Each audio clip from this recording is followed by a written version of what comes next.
Hello दोस्तों, नमस्कार। मैं विपिन सर, विपिन मैं इस चैनल पे आपका स्वागत करता हूँ। आइए हम लोग जो प्लेटफॉर्म का वॉल्यूम 3 बुक हम लोग का सॉल्यूशन कर रहे हैं, ठीक। जो जिसमें टोटल जो है आरआरबी एनटीपीसी स्टेज फर्स्ट 2021 में जो एग्जाम हुआ था उसका टोटल इसमें दिया हुआ है। 2600 प्लस क्वेश्चन करके इसमें है, ठीक। वॉल्यूम 3 का हम लोग डिस्कशन कर रहे हैं, जिसमें से हम लोग 38 नंबर टेस्ट तक देख चुके हैं। सेट 38 तक ऑलरेडी कर चुके हैं, तो इसमें हम लोग देखें सेट नंबर 39 के जो है सभी क्वेश्चन का सॉल्यूशन हम लोग एक एक करके क्वेश्चन करेंगे, ठीक। अगर चैनल पे आप न्यू होंगे तो चैनल सब्सक्राइब कर लीजिएगा, और देखिए यहाँ पे सब्सक्राइब नीचे रेड बटन होगा, उस पर जाके सब्सक्राइब कर लीजिए। बगल में बेल आइकन है, उसे भी प्रेस कर लीजिएगा, जिससे जो भी न्यू वीडियो डलेगा उसका नोटिफिकेशन आपको मिलता रहेगा, ठीक। तो चलिए हम लोग क्वेश्चन शुरू करते हैं। देखिए पहला क्वेश्चन क्या कर रहे हैं, कह रहे हैं कि निम्नलिखित को हल करें। अब देखिए ये रेकरिंग में है, एक दिन और इस पे क्वेश्चन आया हुआ था। जैसे 0.5 है प्लस 0.6 प्लस 0.7 प्लस 0.8, ये तो सब पे रेकरिंग लगा हुआ है। तो रेकरिंग एक अंक पे अगर रेकरिंग है ना, तो ये 5/9 हो जाएगा, प्लस 6/9 हो जाएगा, प्लस 7/9 हो जाएगा, प्लस 8/9 हो जाएगा। आप सिंपल क्या करिए ना कि सबको जोड़ लीजिए। तो यहाँ पे हो जाएगा कि 6 8 6 14 और 5 19 और 7 कितना हो जाएगा, 9 7 16, 26/9 हो जाएगा।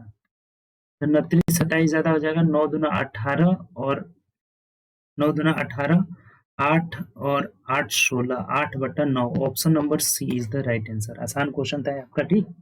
सिंपल हमें रेकरिंग का मतलब उस दिन समझाए भी थे आपको कि एक अंक के रेकरिंग रहेगा तो एक 9 हो जाएगा, 2 अंक पे रेकरिंग रहेगा तो हर में 2 गुना हो जाएगा। ऐसे ही आराम से करके जोड़ लिए, और ये ऑप्शन जो है बट्टा में ये दिया हुआ है, तो ऑप्शन नंबर सी हो जाएगा, ठीक। चलिए आगे बढ़ते हैं नेक्स्ट क्वेश्चन। ये देखिए क्या कर रहे हैं दूसरा, कि दो संख्याओं का योगफल 75 है। जैसे मान लीजिए एक एक्स है और एक वाई है, तो एक्स प्लस वाई बराबर 75 दिया हुआ है, और उनके वर्गों का अंतर 300 है। यानी कि वर्ग का मतलब कि X square minus Y square बराबर कितना दिया हुआ है, 300 दिया हुआ है।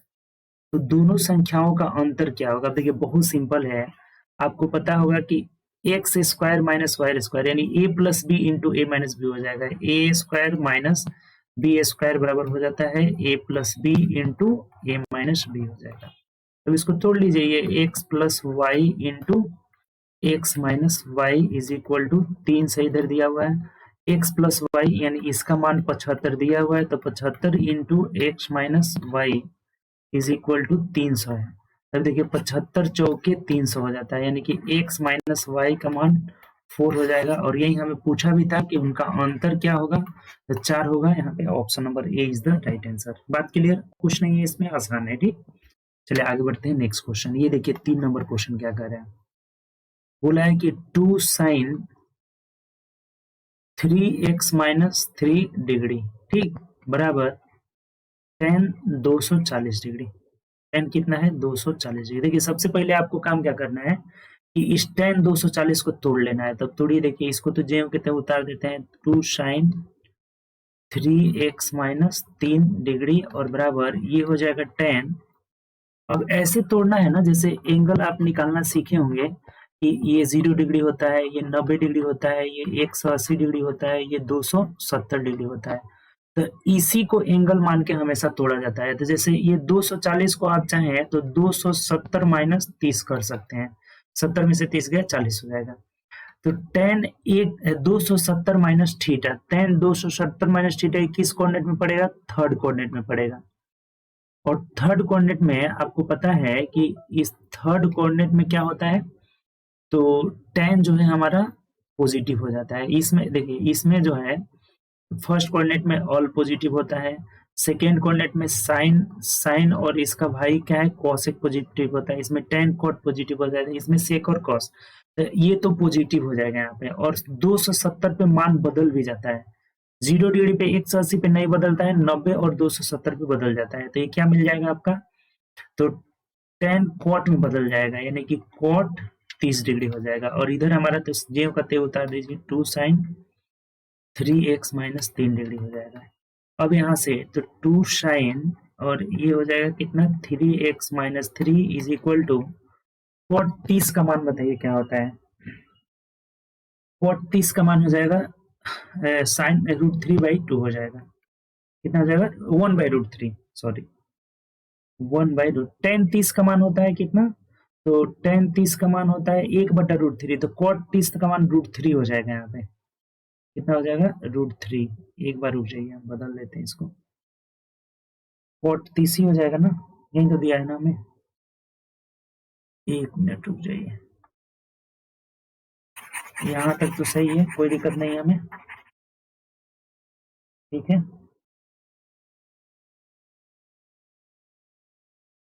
एक मिनट रुक जाइए,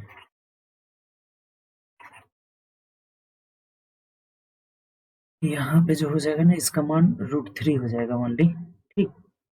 इसको मिटा देते हैं, न मिटेगा ना सब। अब चलिए डायरेक्ट हम लोग चलते हैं, जैसे ये बोल रहे थे कि यहाँ पे हो जाएगा sign 3x - 3 is equal to, ये हो जाएगा √3 हो जाएगा, cot 30 का मान √3 हो जाता है, tan 30 का मान 1/√3 हो जाता है, इधर दो भी तो है ना, यानी कि sign 3x - 3 is equal to √3/2 हो जाएगा।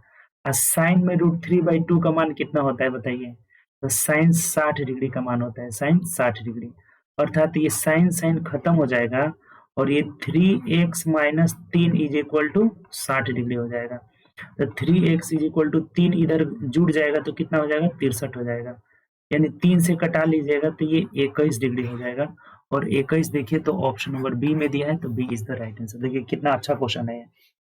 बात आपको समझ में आया कि नहीं, नहीं समझ में आया तो देखिए एक बार और समझिए, बढ़िया क्वेश्चन है ये। बात हमें एक इक्वेशन के रूप में यहाँ से यहाँ तक दिया हुआ है, 2 sin 3x - 3 is equal to tan 240 है। तो सबसे पहले हम tan 240 का ही मान निकाल सकते हैं, इधर तो मान निकालने वाला है नहीं अभी, तो tan 240 को हम तोड़ लिए 270 माइनस थीटा, तो tan 270 minus theta third coordinate में जाएगा, थर्ड कोऑर्डिनेट में tan और cot पॉजिटिव होता है और मान भी बदल जाता है, tan cot में बदल जाता है, cot tan में बदल जाता है, तो ये क्या हो जाएगा cot 30 हो जाएगा, cot 30 का मान √3 हो जाएगा, तब ये 2 से भाग लग जाएगा, यानी कि sin 3x - 3 बराबर √3/2, और √3/2 साइन में 60 डिग्री का मान होता है, यानी कि ये दोनों बराबर हो जाएगा, तो साइन साइन दोनों और कैंसिल हो जाएगा, यानी कि 3x - 3 बराबर 60 डिग्री है, तो x का मान हमारा 21 निकल गया, ठीक। चलिए आगे बढ़ते हैं, नेक्स्ट क्वेश्चन, अच्छा क्वेश्चन था। चार देखिए तो आसान है, जब भी ऐसा रहे ना कि x/5 बराबर y/6 बराबर z/11, पूछा हुआ हमें कि x plus Y plus z/z बराबर क्या होगा, तो इस तरह के जहां भी देखिएगा तो x का मान 5 हो जाएगा, y का मान 6 हो जाएगा, z का मान 11 हो जाएगा। जब अंश में सबका एक एक एक बराबर है, सब क्या है बराबर है, तो x का मान 5 यहाँ से रख दीजिए, रेशियो में 5 + 6 + 11/11 हो जाएगा, तो ये 22/11 यानी कट करके 2 हमारा आंसर आएगा, जो कि ऑप्शन नंबर बी में दिया हुआ है। बात क्लियर, ये आसान क्वेश्चन था, ठीक। चलिए आगे बढ़ते हैं, नेक्स्ट क्वेश्चन। ये देखिए फिर से आ गया आपका ट्रिगो से, साइन थीटा बराबर 5/13 है, तो थीटा न्यून कोण है। अब देखिए यहाँ से sine theta is equal to 5/13 है, यानी कि ये पी का मान हो गया और ये एच का मान हो गया, तो बी यहाँ से 12 हो जाएगा, ट्रिपलेट आपको पता है, तब यहाँ रख दीजिए, कुछ है नहीं इसमें। cos थीटा, तो cos थीटा बराबर b/h होता है, यानी कि 12/13 माइनस tan थीटा बराबर p/b हो जाएगा, p/b यानी कि 5 बटा क्या हो जाएगा 12 हो जाएगा। नीचे आ जाइए, 2 इंटू cot थीटा, तो cot थीटा बराबर b/p हो जाएगा, तो b का मान 12/5 हो जाएगा, 12/5 हो जाएगा। अब आपको सिर्फ जोड़ देना है, जोड़िए, एलसीएम हमारा हो जाएगा ऊपर 12 × 13, यानी कि 12 36 का 6 हासिल 3 हो जाएगा, 12 3 15 156 हो जाएगा, ठीक। तो ये 13 से कटेगा 12 मत में, तो 12 12 144 माइनस 12 से 13 मत में कट जाएगा, तो 13 25 65 हो जाएगा, और नीचे हमारा कितना है, तो 60/5 है, नहीं 12 दूना 24, सॉरी ये गड़बड़ लिखा गया नीचे, गुणा यहाँ पे गड़बड़ हो गया, ठीक। इसको मिटा देंगे, 12 दूना 24/5 हो जाएगा, ठीक। इधर हो जाएगा कितना, तो 24/5 हो जाएगा। इसको सॉल्व कर लीजिए, कुछ है ही नहीं, इधर इधर लिख देते हैं। देखिए ये 144 में से 65 घटा दीजिए, तो 14 में से 5 जाएगा, 14 में से 5 जाएगा 9 हो जाएगा, ठीक 9, और यहाँ कितना बचा 13, तो 13 में से 6 जाएगा 7, 79/156 इंटू ये ऊपर जाकर उलट जाएगा यानी 5/24 हो जाएगा। अब ये कट भी नहीं रहा है, आप गुणा कर लेंगे, नीचे 4 आएगा यानी कि ऊपर पहले गुणा कर देते हैं क्या आ रहा है, तो 9 पचे 45 कर 5 हासिल 4 हो जाएगा, 7 पचे 35, 36, 37, 38, 39 आ जा रहा है यानी कि 395 ऊपर आ गया। तो 395 एक ही ऑप्शन में दिख रहा है, 395/3744, नीचे वाला गुणा करने की जरूरत नहीं है। Option number D is the right answer. बात बताइए समझ में आया कि नहीं? कुछ नहीं करना था, सिर्फ हमें ये साइन थीटा का मान दिया हुआ था, तो यहाँ से p/h होता है, इसका मान निकाल कर और इसमें पुट कर लेना था। b का मान निकाल लिए 12 और सिर्फ cos थीटा बराबर b/h, tan थीटा बराबर p/b, ये सब याद होगा तो यहाँ पे मान रख लिए और सॉल्व कर लिए आराम से। हमारा कितना आ जा रहा है 395/3744। ऑप्शन नंबर क्या हो जाएगा? डी हो जाएगा। ठीक, चलिए आगे बढ़ते हैं नेक्स्ट क्वेश्चन। 6 नंबर देखिए, फिर ट्रिगो से है cos theta plus sec theta is equal to 2 है, तो बोला है आपको कि sine 6 power theta plus cos 6 power theta बराबर क्या होगा। देखिए ये पढ़े होंगे आप तो कुछ इसमें है ही नहीं, ये cos theta plus 1/cos theta बराबर 2 है, तो किसी भी मान का इनवर्स और सेम रहेगा ना, इसका मतलब कि cos थीटा यहाँ पर 1 आना चाहिए, तभी ना 1 + 1 बराबर क्या हो जाएगा 2 हो जाएगा। कितने डिग्री पे 1 होता है आप ही बताइए, तो 0 डिग्री पे, अर्थात थीटा यहाँ पे 0 डिग्री हो जाएगा। ये कब सेटिस्फाई करेगा, ये इक्वेशन जो दिया हुआ है थीटा बराबर 0 डिग्री पे, ये मान क्या करेगा? सेटिस्फाई करेगा, क्योंकि cos 0 का भी मान 1 होता है और sec 0 का भी मान 1 होता है, तो 1 + 1 बराबर 2 हो जाएगा। तब यहाँ रख देंगे, कुछ है ही नहीं, साइन 0 का मान 0 हो जाएगा, अब प्लस cos 0 का मान 1 हो जाएगा, तो 0 में 1 जोड़ेंगे 1 हो जाएगा, अर्थात ऑप्शन नंबर बी हो जाएगा हमारा। आसान सा क्वेश्चन था ये, तो वैल्यू पुटिंग मेथड है। क्या है? Value putting method.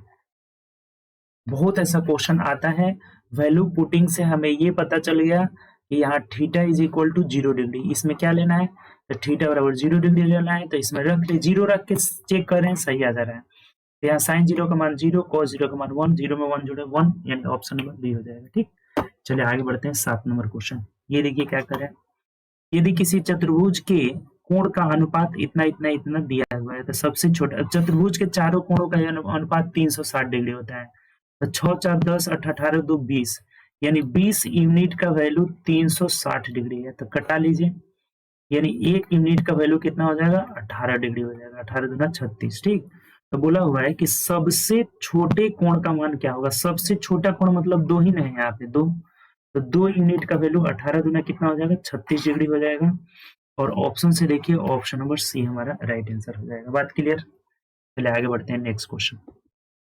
ये देखिए 8 नंबर, दो सहअभाज्य संख्या का गुणनफल 19 है, 119 है, तो उनका एलसीएम। अब देखिए यहाँ आपको एक बात नोट करके लिख लेते हैं, ये एकदम ध्यान में रखिएगा, कभी भी कहेगा कि दो अभाज्य संख्या, देखिए क्वेश्चन कैसे कैसे आता है, अभाज्य संख्या अथवा भाज्य संख्या, भाज्य नहीं, सहअभाज्य संख्या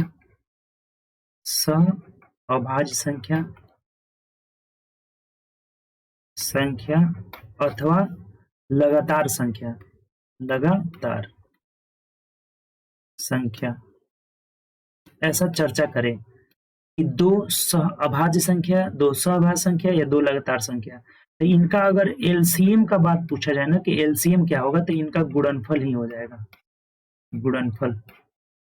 और अगर एचसीएफ पूछा जाए तो एचसीएफ हमेशा क्या होता है 1 होता है। इस बात को एकदम कंठस्थ कर लेंगे, बहुत क्वेश्चन इस पे आया भी है आपका, कि जब भी हमें पूछा जाए कि दो सहअभाज्य संख्या, दो अभाज्य संख्या, दो लगातार संख्या, बताइए इसका एलसीएम क्या होता है, तो इसके गुणनफल के बराबर होता है, और एचसीएफ क्या होता है, तो 1 हो जाता है। तो इसमें कह रहे हैं कि दो सहअभाज्य संख्या का गुणनफल 119 है, तो उनका एलसीएम भी 119 ही हो जाएगा। Option number B is the right answer. जितना गुणनफल उतना ही एलसीएम होता है, और एचसीएफ अगर पूछा जाए तो एचसीएफ क्या हो जाता है 1 हो जाता है। बात क्लियर? चलिए आगे बढ़ते हैं नेक्स्ट क्वेश्चन। 9 नंबर देखिए, फिर ट्रिगो से आ गया, कह रहा है कि tan 3 theta into tan 6 theta is equal to 1 है, तो पूछ रहा है हमें कि tan 30 थीटा का मान निकालिए क्या होगा। अब देखिए, अगर आप इन दोनों का गुणनफल 1 आ रहा है ना, तो इसका मतलब कि 3 थीटा प्लस 6 थीटा बराबर 90 डिग्री हमेशा होगा। इसको और डिटेल समझने के लिए ऐसे अगर जाएंगे कि tan 3 theta is equal to 1/tan 6 theta हो जाएगा। तो ये ऊपर जाएगा तो फिर tan ही कॉट में बदल जाएगा। tan 3 theta is equal to cot 6 theta. तो tan थीटा कॉट थीटा बराबर किस पे होता है, तो दोनों के एंगल का सम 90 डिग्री होगा, तभी जाके ये बराबर होगा। यानी कि यहाँ दोनों का एंगल का सम क्या हो जाएगा, 90 डिग्री होगा। तो 6 3 9, 9 theta is equal to 90 degree हो जाएगा। तो 9 से कट जाएगा 10 मत में। तो अगर यहाँ थीटा का मान पूछा रहता है तो कितना हो जाता है, 10 डिग्री। लेकिन हमें पूछा हुआ है कि tan 30 थीटा, तो tan 30 थीटा का मतलब कि tan 30 गुणे 10 यानी कि 300 डिग्री। tan कितना हो गया यहाँ पे, तो 300 डिग्री हो गया, 300 डिग्री। अब फिर से आपको बताए थे ना, एंगल ऐसे सम एंगल पे तोड़ना है इसको। तो अब tan 300 को तोड़ना है तो हम किस पे तोड़ ले बताइए, तो tan 270 प्लस 30 पे कर लीजिए तो आराम से आ जाएगा। तो tan 270 पे मान बदल जाएगा, कॉट में हो जाएगा।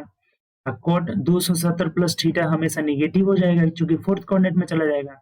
अब कॉट यहाँ पे 30 डिग्री हो जाएगा। अब कॉट 30 का मान क्या होता है, √3 हो जाएगा, यानी कि -√3 is the right answer, option number A हो जाएगा। देखिए ऐसा क्वेश्चन आया हुआ है, आसान सा क्वेश्चन है, आपका समझ में आ गया कि नहीं। जहां भी एक बात ध्यान रखिएगा, देखिए एक बात आपको यहाँ पे बता देता हूँ, इस बात को एकदम कंठस्थ कर लीजिएगा, बहुत क्वेश्चन इस पे आया हुआ है। ठीक, देखिए जैसे एक रहे क्या, तो sine theta into sec theta, sec theta बराबर 1 रहे, थीटा 1 थीटा 2 कर लेते हैं। ठीक, या फिर cos theta 1 into cosec theta 2 बराबर 1 रहे। ठीक, ऐसा दिखाई दे आपको, साइन के साथ सेक आ जाता है, cos के साथ कॉसेक आ जाता है, tan के साथ कॉट रहता है, tan theta 1 into cot theta 2 बराबर 1 रहे। ये जहां भी रहेगा इसका मतलब ही होता है कि theta 1 plus theta 2 is equal to 90 degree. जब भी इनका गुणनफल 1 हो जाए तो ये कब होता है, तो 90, जब भी एंगलों का सम 90 डिग्री होगा तभी यहाँ पे होगा। तो जैसे ये tan में tan ही रहता है, दोनों में tan ही रहता है, tan में क्या रहता है, tan, या कॉट में कॉट ही रहेगा, एक cot theta 1 into cot theta 2 ही रहता है, बराबर 1 रहता है। अब देखिए ये सेक इधर आएगा तो 1/सेक बराबर कॉस हो जाएगा, और साइन कॉस में एंगल का सम 90 डिग्री होता है तभी 1 होता है। फिर यहाँ कॉस ये इधर आकर साइन हो जाएगा तो फिर यहाँ भी 90 डिग्री होगा तभी होगा। tan इधर आकर कॉट हो जाएगा तो tan कॉट में भी 90 डिग्री होता है, यानी कि ये 1 तब भी होगा जब दोनों के एंगल का सम क्या हो जाए, 90 डिग्री, जो कि यहाँ पे कंडीशन हमारा दिया हुआ था। 3 थीटा और 6 थीटा, यहाँ 1 दिया हुआ है तो इनका सम 90 डिग्री होगा, तो थीटा का मान 10 डिग्री, tan 300 डिग्री का मान निकालिए, कितना आ जा रहा है, -√3, ऑप्शन नंबर ए हो जाएगा। फिर आगे बढ़ते हैं, 10 नंबर क्वेश्चन क्या कर रहे हैं। 4 क्रमागत सम संख्याओं का योग, जैसे देखिए 1 है, 2 है, 3 है, 4, इनका योग दिया हुआ है कितना, 8 है, 4 8 4 दिया हुआ है, 4 8 4। अब देखिए एक बात आप समझिए जरा सा, इनका हम औसत निकाल लेते हैं। औसत, औसत क्यों निकाले हैं ना, अभी बता रहे हैं। 4 8 4/4 वो संख्या है, भाग लगा दिए तो 121 हमारा हो गया। तो कभी भी ये अगर चारों लगातार संख्या है ना, तो औसत इन चारों के बीच में आता है, यानी कि यहाँ बीच में आ जाएगा ये औसत, 121 ये हो जाएगा बीच में। तो 121 किसके किसके बीच में होता है, आप ही बताइए। तो 121 आपका कहना होगा कि 120 के बीच में होता है और 122 के बीच में होता है, तो ये 124 हो जाएगा, ये 118 हो जाएगा, 100 क्या हो जाएगा आपका 18 हो जाएगा। तो देख लीजिए क्या पूछा है, सबसे छोटी संख्या 118 हो जाएगी, ऑप्शन नंबर बी हो जाएगी, निकालने की कोई जरूरत नहीं है इसमें। x+2 x+1 ऐसा मानने की कोई जरूरत नहीं है, option number B is the right answer. समझ में आया कि नहीं। ये जो कभी भी लगातार संख्या का जो औसत होता है ना, लगातार लगातार में वो सम हो चाहे विषम हो चाहे कुछ भी हो, लगातार जब भी दिया रहेगा तो औसत बीच में होता है, एकदम बीचों बीच में होता है। तो इनका एवरेज निकाल लिए 121, तो 121 इन दोनों के बीच में आ जाएगा, तो बीच में किसके किसके बीच में होता है, तो 120 और 122 के बीच में। तो सबसे छोटी, अब दो दो घटता जाएगा, इधर करेंगे तो 2 घटेगा, इधर जाएंगे तो 2 बढ़ेगा, यानी 118 सबसे छोटी संख्या हो गई। ठीक, चलिए आगे बढ़ते हैं नेक्स्ट क्वेश्चन, 11 नंबर देखिए। 50 का डैश डैश मतलब x मान लेते हैं, x% को हटाएंगे तो 100 बराबर कितना होगा 40 हुआ। x का मान निकालना है, 50 गुना 100, x इज इक्वल टू 80 हो जाएगा। कुछ इसमें है ही नहीं, ऑप्शन नंबर डी हो जाएगा। ठीक, चलिए आगे बढ़ते हैं नेक्स्ट क्वेश्चन 12 देखिए। x और y किसी काम को 16 दिन में करते हैं, x y मिलकर 16 दिन में करते हैं, वाई जेड 24 दिन में करते हैं, वाई जेड कितना दिन में 24 दिन में करते हैं, एक्स वाई जेड तीनों मिल करके कितने दिन में करते हैं 12 दिन में करते हैं। ठीक, टोटल वर्क पहले निकाल लीजिए, तो टोटल वर्क हो जाएगा आपका कितना 96 हो जाएगा, 12 × 96 16 × 96 24 चौके 96 हो जाएगा। तो ये 16 छक्के 96 हो जाएगा, 24 चौके 96 हो जाएगा, 12 8 96 हो जाएगा। ठीक, 48 ही हो जाएगा जी, 48 एलसीएम 48 ले लिया और छोटा रहेगा। ठीक, 48 ले लीजिए, 48 16 3 48 24 दूना 48 12 चौके 48। अब क्या कर रहे हैं देखिए, एक्स और जेड द्वारा उसी कार्य को पूरा करने में कितना समय लगेगा। आप देखिए एक्स का क्षमता निकाल लीजिए, तो एक्स का क्षमता क्या निकलेगा देखिए, वाई जेड को घटा लेंगे यानी कि 4 में से 2 गया 2 हो जाएगा। ठीक, इसका क्षमता निकल जाएगा, देखिए एक्स वाई जेड में से हम लोग घटा देंगे यहाँ से, ये एक्स वाई जेड का क्षमता हो गया, तो वाई जेड को घटा लेंगे ना, तो वाई जेड यानी कि 2 को घटा लेंगे तो 2 हो जाएगा। फिर जेड का क्षमता निकालना है ना, जेड का, तो एक्स वाई को घटा लेंगे यानी कि 4 में से 3 गया तो ये 1 हो जाएगा। तो अब हमें बोला है कि x प्लस जेड कितने दिन में करेगा, तो 48/2 एक कितना हो जाएगा 3, यानी कि 16 दिन में कर लेगा complete. Option number C is the right answer. बात क्लियर हो गया, यहाँ पे कोई दिक्कत नहीं है, समझ में आ गया। चलिए आगे बढ़ते हैं नेक्स्ट क्वेश्चन 13 नंबर देखिए, सचिन गणित में 70% अंक प्राप्त करता है, विज्ञान में 60% अंक प्राप्त करता है। मान लीजिए कि दोनों विषयों के पूर्णांक समान है, तो सचिन को दोनों विषयों में कुल कितने प्रतिशत अंक मिले। और देखिए बहुत सिंपल है कि 70 अंक मिल रहा है प्लस 60 अंक मिल रहा है, यानी कि 130 मिल रहा है, और दोनों समान है तो दोनों मान लीजिए 100 का है, तो 200 से भाग लगा दीजिए, प्रतिशत के लिए 100 से गुणा कर लीजिए, दोनों 0 0 कट गया, कितना हो गया 65% अंक मिलेगा। ये 2 से कट जा रहा है, 65% अंक मिलेगा, जो कि ऑप्शन नंबर बी में दिया हुआ है। आसान सा क्वेश्चन है। चलिए आगे बढ़ते हैं नेक्स्ट क्वेश्चन 14 देखिए, एक शहर की जनसंख्या प्रति वर्ष 10% की वृद्धि दर्ज होती है। यदि वर्तमान में शहर की जनसंख्या इतना है, तो 2 वर्ष बाद शहर की जनसंख्या क्या होगी। सिंपल है, 6400 में 10% बढ़ रहा है, यानी 110/100, फिर एक बार 110/100 हो जाएगा, 2 जीरो से 2 जीरो खत्म, फिर ये 2 जीरो से 2 जीरो खत्म, यानी कि 64 गुणे 121 कर लीजिए। सिंपल हो गया, 121 में 64 से गुणा कर लेंगे, यूनिट प्लेस 4 आएगा, यानी कि ऑप्शन नंबर ए में ही है, तो अब गुणा भी करने का जरूरत नहीं। ये सब एग्जाम का ट्रिक है, आपका एग्जाम का ट्रिक। डायरेक्ट देखे कि यूनिट प्लेस 4 आ रहा है, एक ही ऑप्शन में दिया है, आगे बढ़ जाएंगे। अगर 2-3 ऑप्शन में दिया रहता तो गुणा करते आप। बात क्लियर, कोई दिक्कत नहीं। चलिए आगे बढ़ते हैं नेक्स्ट क्वेश्चन 15 देखिए, ए की आय बी से 25% अधिक है। ये ए है और ये बी है, नहीं कह रहा है कि ए को बी से 25% अधिक मिलता है। ए को बी से 25, यानी कि इसको अगर 100 मिलता है तो इसको 125 मिलता है। तो बी को ए से कितने प्रतिशत, बी को ए से कितने प्रतिशत कम मिलेगा, बी को ए से कितना परसेंट कम मिलेगा, ये बोला है। तो 25 कम मिलेगा किस पर, 125 पर। ए से बोला हुआ है प्रतिशत के लिए 100, 20%। एक दिन और आया था इस पे क्वेश्चन, बहुत आसान है ये चीज। 20% मतलब ऑप्शन नंबर ए हो जाएगा, 15 का ए। चलिए आगे बढ़ते हैं नेक्स्ट क्वेश्चन 16 नंबर क्वेश्चन पढ़ेंगे, साधारण ब्याज के कितने प्रतिशत वार्षिक दर से कोई धनराशि 12 वर्ष में दोगुनी। जहां भी ऐसा बोलेगा कि 2 गुनी 3 गुनी 4 गुनी, तो ये ट्रिक एक निकलता है, R इंटू टी बराबर n-1 इंटू 100। मतलब ये राशि दोगुनी, स्वयं की दोगुनी, मतलब कि ये मिश्रधन की बात किया हुआ है कि मिश्रधन 2 गुना मिलेगा। तो अगर मिश्रधन की बात की जाए ना, मिश्रधन की, तो मिश्रधन की बात की जाए तो R इंटू टी बराबर n-1 इंटू 100। अगर लिखा रहता है कि ब्याज n गुना हो जाए, तो इस कंडीशन में होता है R इंटू टी बराबर n इंटू 100, इसमें 100 नहीं लगा रहता है। तो राशि की स्वयं की दोगुनी का मतलब क्या है, मिश्रधन की बात किया हुआ है, तो रख लीजिए।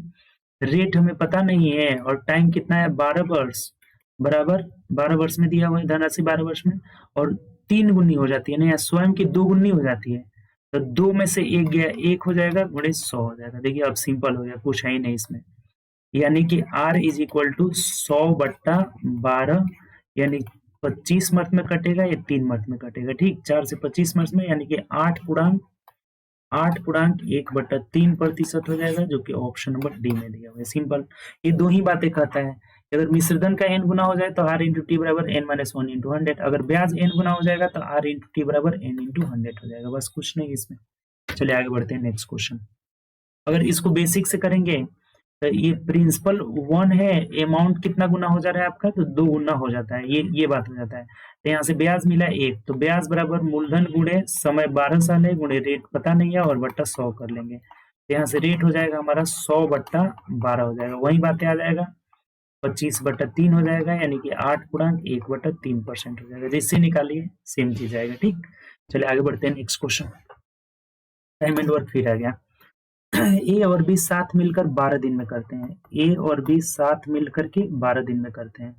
ठीक, ए अकेला 24 दिन में, ए अकेला 24, टोटल वर्क देखिए कितना सिंपल है, 24 हो जाएगा, तो ए 2 हो जाएगा और इसका 1 हो जाएगा। तो बोला है कि बी अकेला कितना दिन में करेगा, तो बी का क्षमता तो 1 हो जाएगा, सिंपल। तो बोला क्या है आपको कि बी 1 दिन में कितना काम करेगा, तो बी का क्षमता 1 हुआ, तो इसका 1 दिन का 1 काम हुआ, लेकिन ये भाग पूछा हुआ है, सब बट्टा में दिया हुआ है, तो टोटल काम 24 है, तो बी 1 दिन में 1/24 काम करेगा, ऑप्शन नंबर बी हो जाएगा। ठीक, दिक्कत इसमें अगर यही पूछता कि बी कितना दिन में कर लेगा, तो 24 दिन में बी भी करता आपका। ठीक, तो ये बी का 1 दिन का काम बोला है कि बी का 1 दिन का काम, तो बी का 1 दिन का काम 1 हुआ। अब भाग में पूछा जाता है तो हमेशा नीचे टोटल वर्क आ जाता है, यानी कि 24 नीचे आ जाएगा। ठीक, चलिए आगे बढ़ते हैं नेक्स्ट क्वेश्चन 18 नंबर देखिए, ये भी टाइम एंड वर्क से है। ए बी से 2 गुना कार्य कुशल है, ए जो है बी से 2 गुना, यानी कि क्षमता जो है इसका 1 है तो इसका 2 है, 2:1 दिया हुआ है। ठीक, वे साथ मिलकर 20 दिनों में पूरा कर लेते हैं, यानी कि टोटल वर्क आपका हो जाएगा 3 गुणे, दोनों का क्षमता 3 हो जाएगा, साथ मिलकर कर रहे हैं कितने दिन में, 20 दिन में, तो यानी कि 20×3=60 हो जाएगा टोटल वर्क। अब कह रहे हैं कि ए उसी कार्य को कितने दिनों में पूरा करेगा। ए की क्षमता कितना है, 2, तो ए से भाग लगा लीजिए, 60 बट्टा क्षमता से 2 से भाग लगा देंगे, यानी कितना दिन में करेगा, तो 30 दिन में करेगा। ऑप्शन से देखिए तो ऑप्शन नंबर डी में दिया हुआ है, D is the right answer. बात क्लियर, कोई दिक्कत। चलिए आगे बढ़ते हैं नेक्स्ट क्वेश्चन। ये देखिए 19 नंबर, दो वृत्तों की त्रिज्याओं का अनुपात 1:4 है, तो उनके क्षेत्रफल। अब देखिए सिंपल है कि वृत्त की देखिए क्या क्या दिया रहेगा, त्रिज्या दिया रहे या परिधि दिया रहे, परिधि दिया रहे या व्यास दिया रहे, व्यास क्या दिया रहे, इसका रेशियो दिया रहे, रेशियो। अगर एरिया का रेशियो पूछा जाए, एरिया का, तो क्या कर लेंगे, वर्ग कर देंगे, वर्ग कर देंगे, सिंपल सी बात होगी। ये बात ध्यान रखिएगा, किसी का भी दिया रहे आपको टेंशन लेने की जरूरत नहीं है, या तो त्रिज्या का दिया रहे या परिधि का दिया रहे या व्यास का दिया रहे, रेशियो। अब पूछे कि एरिया का रेशियो बताइए, तो वर्ग कर देंगे। अगर एरिया का रेशियो से इनका रेशियो निकालना होगा तो क्या निकाल देंगे, वर्गमूल निकाल देंगे, बस मामला खत्म हो जाएगा आपका। ठीक, जैसे ये दिया हुआ है त्रिज्या का अनुपात 1:4 दिया हुआ है, तो हमें एरिया का रेशियो पूछ रहा है, तो 1:16 हो जाएगा, 1:16। ऑप्शन से देखेंगे तो ऑप्शन नंबर ए में दिया है, तो ए इज द राइट आंसर। कोई समस्या इसमें।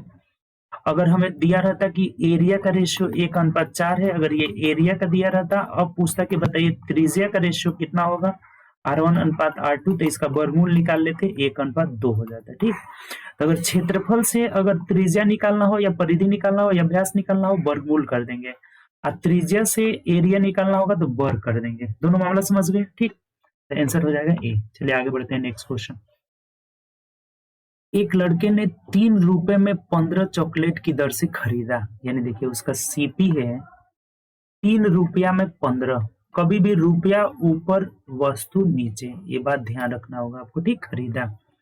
एसपी क्या है इसका, तो विक्रय मूल्य 2 रुपया में 3 चॉकलेट बेचा, रुपया ऊपर वस्तु नीचे। ठीक, लाभ हानि निकाला। देखिए बहुत सिंपल है, इस तरह का क्वेश्चन आएगा, आपको तिरछा गुणा कर देना है, तिरछा गुणा, इधर गुणा करिएगा तो 9 अनुपात, इधर गुणा कर लीजिएगा तो 15 दूना 30 हो जाएगा। कट रहा है ना, कटा दीजिए, 3 3 9, 3 से कटाएंगे 10 3 30 हो जाएगा। तो पूछ रहे हैं ना कि लाभ प्रतिशत। अब देखिए इसको कितना लाभ हो रहा है, तो लाभ हो रहा है यहाँ पर 7 का, यानी 7 का लाभ हुआ है किस पर, 3 पर, प्रतिशत के लिए 100 से गुणा करेंगे, यानी कि 700/3। तो 3 दूना 6, एक 7 हो जाएगा, 3 तरीके 9, 3 तरीके 9, 1/3%, यानी कि 233.1/3 देखिए किसमें है, 233.1/3 ऑप्शन नंबर ए में दिया हुआ है, तो ए इज द राइट आंसर। कोई समस्या इसमें? चलिए आगे बढ़ते हैं नेक्स्ट क्वेश्चन की तरफ। चलिए नेक्स्ट क्वेश्चन है 21 नंबर, देखिएगा, कह रहा है कि लकड़ी के 3 लट्ठों की लंबाई 48 मीटर, 56 मीटर और 72 मीटर है, तो वह सबसे संभावित लंबाई ज्ञात कीजिए जिसके द्वारा इन्हें पूर्णतः मापा जा सके। देखिए अब यहाँ से आपको 2 बातें बताएंगे, इस बात को नोट करके आप लोग लिख लेंगे, ठीक, कि जब मापक दिया हो तो एलसीएम निकालना होगा, एलसीएम निकालना होगा, ठीक। अब ये पहला बात। और दूसरा, जब मापक नहीं दिया हो तो HCF निकालना होगा। यही 2 बातें, ठीक। जैसे अभी कैसे पता चलेगा, तो ये क्वेश्चन पढ़ने से ही आपको क्लियर हो जाएगा कि किसमें मापक दिया है और किसमें मापक निकालना है। जैसे ये वाला क्वेश्चन कह रहा है ना कि 48 मीटर, 56 मीटर और 72 मीटर है, तो वह संभावित लंबाई ज्ञात कीजिए जिसके द्वारा इन्हें पूर्णतः मापा जा सके। इसका मतलब कि मापक नहीं दिया हुआ है, यहाँ मापक हमें निकालना है। तो मापक जहां भी नहीं दिया गया हो तो क्या करना होगा, HCF। अब 48, 56 और 72 का HCF क्या होगा, आप ही बताइए। 72 हो जाएगा, सॉरी 56, 8 हो जाएगा, 8 से सब कट जा रहा है, 8 से 48, 8 से 56, 8 9 72, यानी ऑप्शन से देखते हैं तो ऑप्शन नंबर डी में दिया हुआ है, कुछ है ही नहीं इसमें। बात क्लियर? 2 पॉइंट आपको याद रहेगा, जब भी अगर हमें मापक दिया हो तो एलसीएम निकालना रहता है, मापक इस तरह का जब भी क्वेश्चन पूछा जाए आपसे तो ठीक, और जब मापक नहीं दिया गया हो तो HCF निकालना रहता है। जैसे इसमें मापक नहीं दिया हुआ था तो HCF निकाल दिए, यानी कि 8 मीटर हमारा आंसर हो जाएगा, ऑप्शन नंबर डी हो जाएगा, ठीक। चलिए 22 नंबर क्वेश्चन देखिए क्या कर रहे हैं। 315,298, ये कोमा देने की कोई जरूरत नहीं है, चाहे रहने दीजिए, कोई मतलब भी नहीं। 9 और 3 के अंकित मान का अंतर निकालें। अंकित मान या जातीय मान ये सब पढ़े होंगे आपके। अंकित मान, इसको फेस वैल्यू बोला जाता है। अंकित मान या अंकीय मान या जातीय मान, इन सब का नाम क्या है, इंग्लिश में इसको फेस वैल्यू बोला जाता है।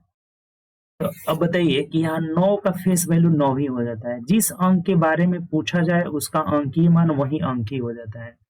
तो 9 का अंकीय मान 9 ही हो जाएगा, 3 का अंकीय मान 3 ही हो जाएगा, तो दोनों का अंतर पूछा है तो अंतर 6 हो जाएगा, जो कि ऑप्शन नंबर ए में दिया है। कुछ है नहीं, ये भी आसान सा क्वेश्चन है, ठीक। चलिए आगे बढ़ते हैं नेक्स्ट क्वेश्चन 23 नंबर देखिए। एक कक्षा में लड़कियों की संख्या लड़कों की संख्या की 7 गुनी है, बॉय है और गर्ल है। बोला है कि लड़कियों की संख्या लड़कों की संख्या का 7 गुनी है, यानी कि अगर ये 1 है तो ये कितना है, 7 है। एक से मान लीजिए ये x है तो ये कितना है, 7x है, ठीक।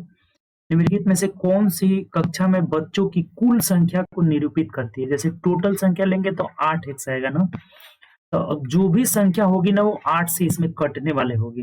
निरूपित नहीं करता है, पूछा गया, नहीं करता है, निरूपित नहीं करता है, तो जो 8 से नहीं कटेगा वो संख्या नहीं होगा। जैसे ये 52 हो जाएगा, 52 8 से नहीं कट रहा है तो कभी नहीं संख्या होगा। 8 कट जा रहा है तो 8 भी हो जाएगा, 72 भी हो जाएगा, 48 भी हो जाएगा, ये 52 कभी नहीं होगा, तो आंसर हमारा 52 हो जाएगा। जो संख्या 8 से कटेगी वही संख्या टोटल संख्या होगी, अदरवाइज वो संख्या टोटल संख्या नहीं हो जाएगी। और कभी भी बच्चा की संख्या एकदम पूर्णांक होता है, पॉइंट में कभी नहीं आता है, संख्या कभी 2.5 हो ही नहीं सकता है, ठीक।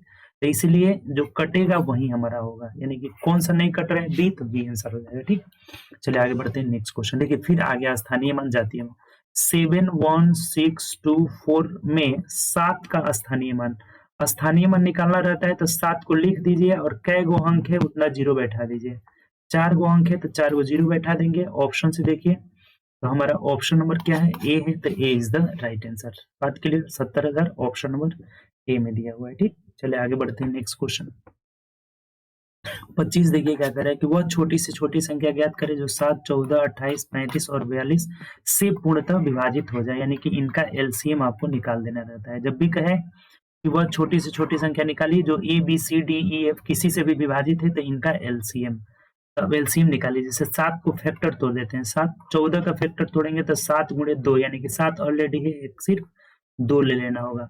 28 के लिए 7 चौक 28, यानी कि 7 दूना 14 दूना 28, सिर्फ 2 ले लेंगे तो 28 भी आ जाएगा। 35 के लिए 5 ले लेंगे तो 7 बचे 35। 42 के लिए 7 छक 42, यानी कि 2 है, सिर्फ 3 ले लेना होगा तो 7 छक 42 आएगा। तो गुणा कर दीजिए सिंपल। जैसे 5 दूना 10, 10 दूना 20, 20 23 60 और 6 सत्ते 42, यानी 420 आपका आंसर हो जाएगा। ऑप्शन से देखिए, ऑप्शन नंबर डी हो जाएगा। आसान से हमारा क्वेश्चन है, एलसीएम निकाल देना है। ठीक, चलिए आगे बढ़ते हैं। नेक्स्ट क्वेश्चन 26 देखिए। नीचे दिए गए 4 विकल्पों में से कौन सा विकल्प त्रिभुज के क्षेत्रफल के निकटतम होगा जिसका प्रत्येक भुजा 10 है। अब प्रत्येक भुजा 10 है तो समबाहु त्रिभुज होगा। अगर प्रत्येक भुजा 10 है तो इसका मतलब वह त्रिभुज कैसा होगा, एक इक्विलेटरल ट्रायंगल होगा, समबाहु त्रिभुज हो जाएगा। तो समबाहु त्रिभुज का क्षेत्रफल क्या होता है आप बताइए। Area is equal to √3/4a² होता है, यानी मान रख दीजिए √3/4, a का मान है कितना, तो 10 गुणे 10, 10 के 100 हो जाएगा, तो 4 से घटा लिए 25√3 हो जाएगा, यानी कि 25 गुणे, और देखिए दशमलव में दिया है ना, तो √3 का मान होता है 1.732 होता है, तो गुणा कर लीजिए। 25 दूना 50 का 0 हासिल 5 हो जाएगा, 25 × 75 और 5 कितना हो जाएगा 80, 80 का 0 8 हो जाएगा, 25 7 175 और 8 कितना हो जाएगा, तो 183, 175 और 8 183 कर 3 हासिल 18 हो जाएगा।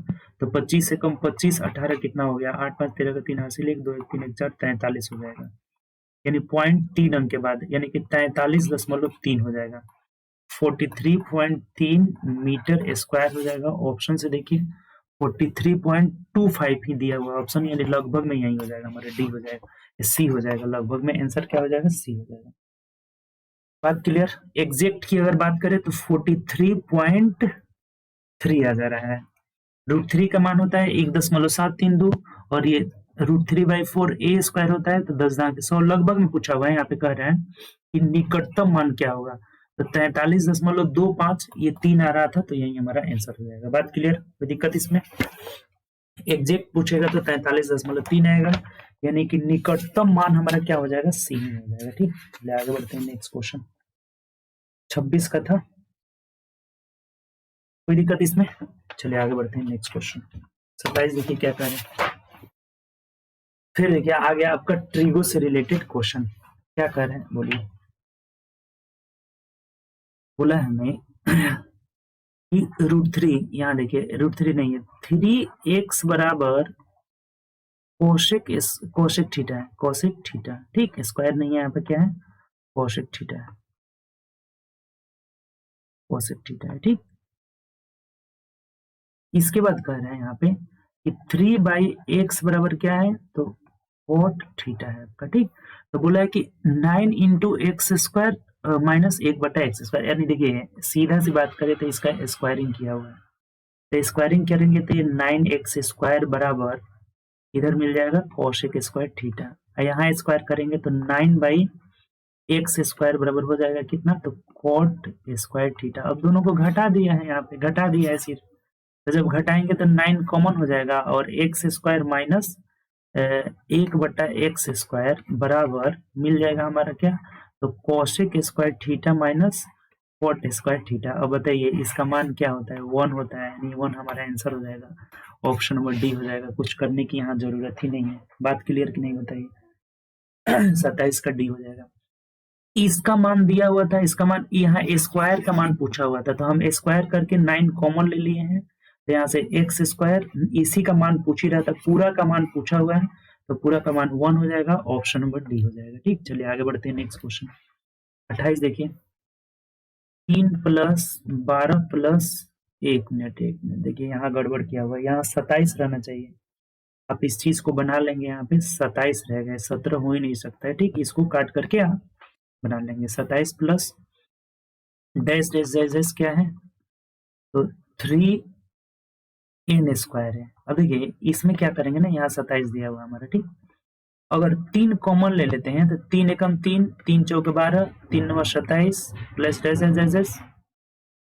n स्क्वायर हो जाएगा। ठीक, अब ये आप यहाँ से देख रहे हैं ना कि ये 3 है ना, ये a के square plus 2a square plus 3a square plus n square होता है। तो प्राकृतिक संख्याओं के वर्गों का योग होता है 3 into n plus 1 into 2n plus 1 by 6 होता है। प्रथम n प्राकृतिक संख्याओं के वर्गों का योग। ये 3 से कटेगा, 3 दूना 6 हो जाएगा, यानी कि आंसर क्या हो जाएगा n into n plus 1 into 2n plus 1 by 2 हो जाएगा। देखिए किस में दिया हुआ है, n into n plus 1 into 2n plus 1 by 2, option number C में दिया है, तो C is the right answer. बताइए कोई दिक्कत है इसमें? 28 का सी हो जाएगा। चलिए आगे बढ़ते हैं, नेक्स्ट क्वेश्चन 29 में देखिए, एक वाहन को इतना रुपए में बेचने पर 25% की हानि होती है, तो एक मिनट, 25% हानि होती है तो हानि ज्ञात करें। अब सिंपल है, अगर 52,500 रुपया में बेच रहे हैं तो 25% हानि का मतलब कि अगर 100 रुपया इसका सीपी है तो हम इसे बेच कितना में रहे हैं, 75 में, यानी कि जो हमारा हानि हो रहा है वो कितना हो रहा है, 25 का हानि हो रहा है। तो इस 75 का मान ये दिया हुआ है, 75 का मान दिया हुआ है, हानि पूछ रहा है यानी कि 25 का मान पूछ रहा है। तो देखिए इसमें 3 से भाग दे रहे हैं ना, तो ये आ रहा है, तो इधर भी 3 से भाग दे दीजिए, डायरेक्ट आपका आंसर आ जाएगा। 3 एकम 3, 3 7 21, 3 5 15, 2 जीरो बैठा दिए, 17,500 रुपया। ऑप्शन से देखते हैं तो ऑप्शन नंबर डी में दिया हुआ है, कुछ है ही नहीं इसमें। 25% हानि पर बेच रहे हैं तो विक्रय मूल्य जो होगा हमारा एसपी 75 हो जाएगा। 75% का मान दिया हुआ है और 25 का मान पूछ रहा है, यानी कितना हो जाएगा, तो 17,500 हो जाएगा। ठीक, चलिए आगे बढ़ते हैं, नेक्स्ट क्वेश्चन। दो संख्याओं का अनुपात 2:3 है। ठीक, उनके लघुत्तम समापवर्तक और महत्तम समापवर्तक का गुणनफल इतना दिया हुआ है। ठीक, गुणनफल इतना दिया है तो संख्याओं का योग निकालें। तो देखिए एक बात ध्यान से समझिएगा जरा सा, हम इसमें क्या कर लेते हैं ना, x मान लेते हैं। ठीक, और ये दिया है इनके एलसीएम। अब इसका आप एलसीएम निकालिएगा तो 3 दूना 6x स्क्वायर हो जाएगा, और HCF निकालेंगे तो यहाँ हो जाएगा सिर्फ हमारा क्या हो जाएगा, x हो जाएगा। ठीक, x। तो इन दोनों का क्या दिया हुआ है, यहाँ पे गुणनफल दिया हुआ है, महत्तम समापवर्तक का गुणनफल, यानी कि 6x³ का मान यहाँ पे दिया हुआ है कितना, तो 9600 यहाँ पे दिया हुआ है। अगर संख्याओं का योग क्या होगा, तब देखिए सबसे पहले तो 6 से कटाएंगे इसको, तो 6 कम 6 जाएगा 36 हो जाएगा। ठीक, हो जाएगा 36 हो जाएगा, यानी यहाँ से x³ का मान निकल गया ना हमारा, x³ का एलसीएम। तो आपका एलसीएम एक्स स्क्वायर में कैसे आएगा जी, यहाँ स्क्वायर नहीं रहेगा, जो कॉमन रहता है उसे एक ही बार ना लिखते हैं, तो कॉमन वाला एक ही बार लिखाएगा, स्क्वायर नहीं रहेगा। देखिए यहाँ गड़बड़ हो गया, उसको हम सुधार देते हैं, यहाँ स्क्वायर नहीं रहेगा, यहाँ स्क्वायर रहेगा। ठीक, जो कॉमन रहता है हम उसे क्या करते हैं, ओनली 1 बार लिखते हैं, यानी कि ये स्क्वायर हो जाएगा। तो x का मान कितना हो गया, 40। तो जब x का मान 40 हो गया तो संख्या यहाँ से 80 निकल गई और 120 निकल गई। ये पूछ रहा है कि संख्याओं का योग क्या होगा, तो योग 200 नहीं हो जाएगा, योग बराबर 200 हो जाएगा, 200 मतलब ऑप्शन नंबर सी हो जाएगा।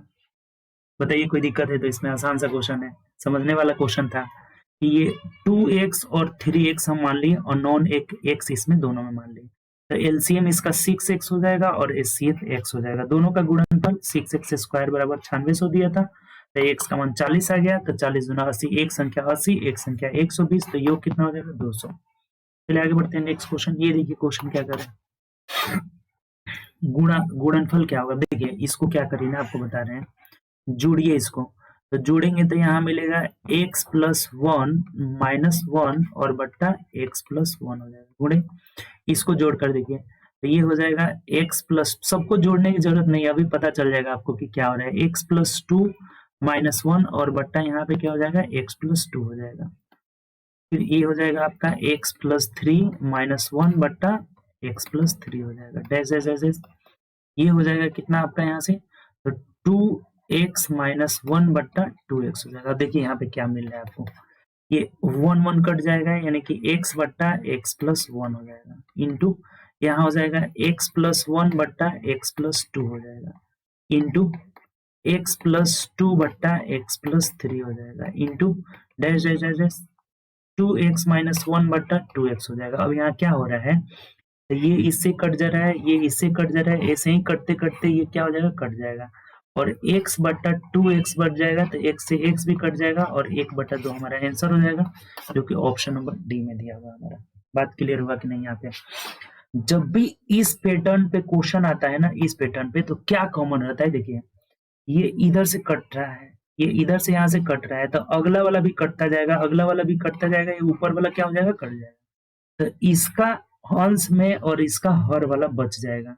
तो बचा कितना, तो x/2x, यानी कि x भी कट गया, तो बचा कितना, 1/2। ऑप्शन नंबर डी हमारा आंसर हो जाएगा। ठीक, चलिए आगे बढ़ते हैं नेक्स्ट क्वेश्चन। अच्छा, इसमें 31 क्वेश्चन टोटल दिया हुआ था।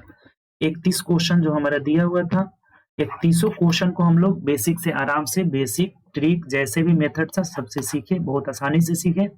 तो उम्मीद कर रहे हैं आपको बिल्कुल समझ में आया होगा। तो चलिए हम लोग मिलेंगे नेक्स्ट क्लास में। अगला जो होगा हम लोग का सेट नंबर 40 होगा। अगर आप चैनल पे न्यू होंगे तो चैनल सब्सक्राइब कर लीजिएगा और बगल में बेल आइकन है उसे भी प्रेस कर लेंगे। और वीडियो आप ज्यादा से ज्यादा दोस्तों में शेयर भी करिए, ताकि जितने भी आपके दोस्त हैं सब हमसे मिले और ज्यादा से ज्यादा फायदा उठाएं। ठीक, तो चलिए मिलेंगे नेक्स्ट क्लास में। ओके बाय, टेक केयर, अपना ध्यान रखिए और ज्यादा से ज्यादा पढ़ाई करिए।